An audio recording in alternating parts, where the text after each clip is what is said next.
I'm here with Jonathan Rossetti. Jonathan, thank you for taking the time with us Of today. course, thanks for having me. Oh, my pleasure. And we're here to talk about your film, Home That's James. right.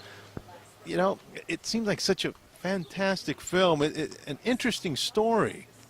A young man who is a photographer, seems to lose direction, meets someone that inspires him, but she's also a bit lost. Tell me about the story. Is this a personal story? Is this a story, that you made up from, experience, friends, what have you? Uh, some of it, I think in any story you write, some of it is going to be part of your personal history.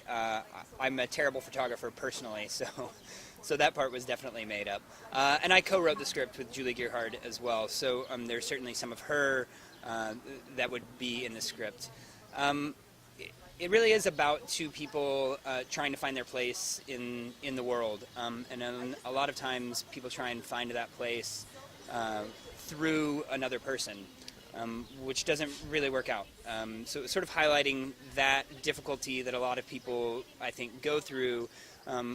One, where is home? Where is your place in the world? And how can you believe in yourself without relying on someone else to believe in you? So that sort of struggle that people go through, especially in artistic endeavors, was something we wanted to highlight. Like a personal self-reliance in regard to... Exactly. Okay. Yeah.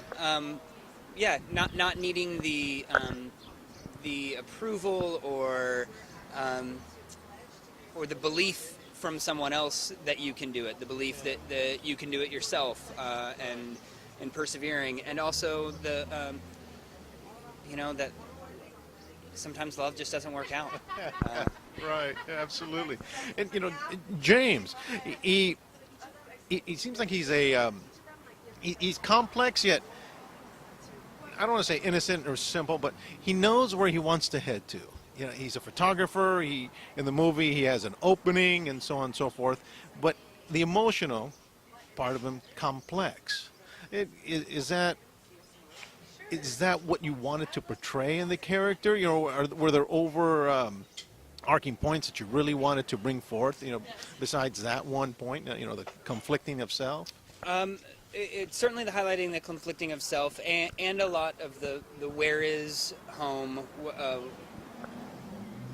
is is your home okay? I guess a sort of simple way of saying it would be: is it okay to be a big fish in a little pond, or is it better to be a little fish in a big pond?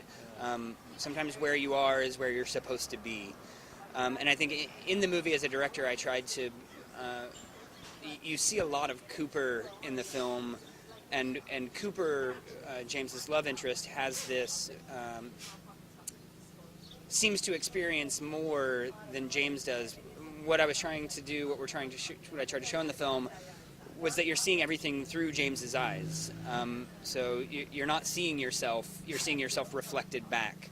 And I think that's a lot of what I tried to show in the film. Right. When I was looking at Cooper, her character reminded me of Edie Sedgwick.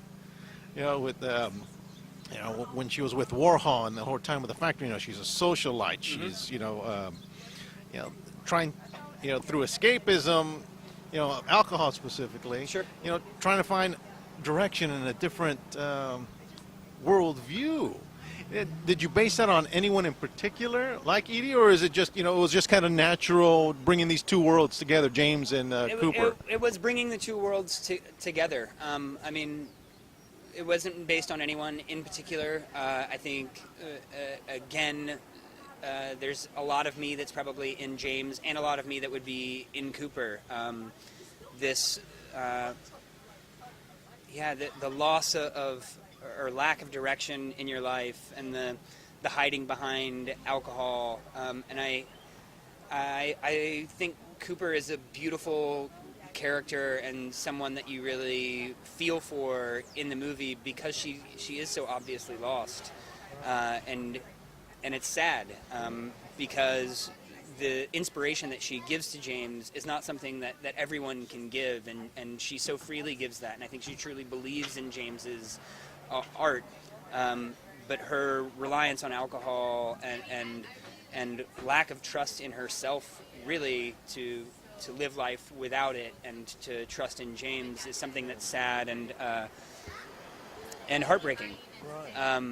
And I think, so no, it wasn't based on anyone in particular, but the idea of that someone who's so great, but unfortunately can't get past themselves or their problems. You know, knowing the story, it sounds like a Freudian drama. You know, it's you know, psychoanalytical, and the aspects of delving into self, and then delving into the relationship of a couple, and then what blossoms from that. Was that kind of your intention of, you know, a psychoanalytical introspection that you want the audience to pursue, and then kind of come out with their, you know, hopefully, you know, with their own maybe answers Sure, to those questions? Yeah, I don't think there is a right answer in the film. There's not. Even as the co-writer and director, I'm not sure what the right answer is. So it is, I guess, it is about highlighting this question and this struggle without telling you what the answer is, or judging anyone in the film. I think some people could see the movie and think everybody made the wrong choice, and I think that's okay. Right. Because it's more than just a relationship film. It's about two people. Mm-hmm. Do you see it as two people who are pursuing a love story, or is it more between two individuals and where their journey ends up? You know, because there is, you know, a love interest, but is that really the focal point of it? It seems like there's more, you know, from how am I seeing it? So I'm just curious about how you see it. I think it is a love story. It can simply be boiled down to a love story. I think there is more to it than that, but I wouldn't be offended if anyone called it a love story. I love love stories. Okay. It is a lot about their whirlwind romance, but I think we chose to make it a love story because of their conflicting jobs or desires. James is a sober driver by day or by night to make a living, and Cooper is a party girl socialite. So that right there is your conflict: someone who doesn't drink and makes sure you don't drink and drive, and someone who drinks heavily. So we built the love story around that. The other things are just, I think, inherent in who these people are, and having it set in Tulsa, Oklahoma, and it opened up the doors to those other things that an audience can see. Right. You know, you brought up Tulsa because I know you're from Tulsa. Mm-hmm. Now, is this a world that you saw in Tulsa, or did you think that Tulsa being a backdrop for it was perfect because you were familiar with the area and it's home for you? Sure. I think a little bit of both. Tulsa's beautiful. It's one of the highest concentrations of Art Deco architecture still left in America. It's a beautiful city and filled with beautiful people, not necessarily physically. And so it was important for me to make my first film in Tulsa. I'd like to continue to make films in Oklahoma. So setting it up that way was important for us. And sure, some of that I absolutely saw there. And some of the struggle of whether or not that's home, or whether or not you should, where you settle down, chasing a girl, those are certainly aspects that I know. The struggle of a relationship that you can see sort of failing in front of your eyes, and how that can be sad but the right choice. Those are definitely things that I have experienced. Yes. That's, you know, it's wonderful. I mean, you come from the city and you have all these intimate memories of the place, and to be able to build a story. You know, I wanted to ask you about the whole production of it. Mm-hmm. I know you did it on Kickstarter. This was your first directorial debut and everything.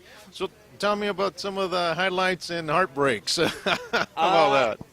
They're all, at the end of it, they're all highlights. Nice. Looking back now, I can say everything's a highlight. It was great. It was a good. I mean, it was a great and difficult at times experience. We were able to raise $50,000 on Kickstarter, which was huge. We We used that as our budget. Our total budget ended up being $60,000. So we shot and made the entire movie for $60,000, which I'm pretty happy with. A lot of that is due to the great production of Julie Gerhard on the film. We scrimped and saved wherever we could.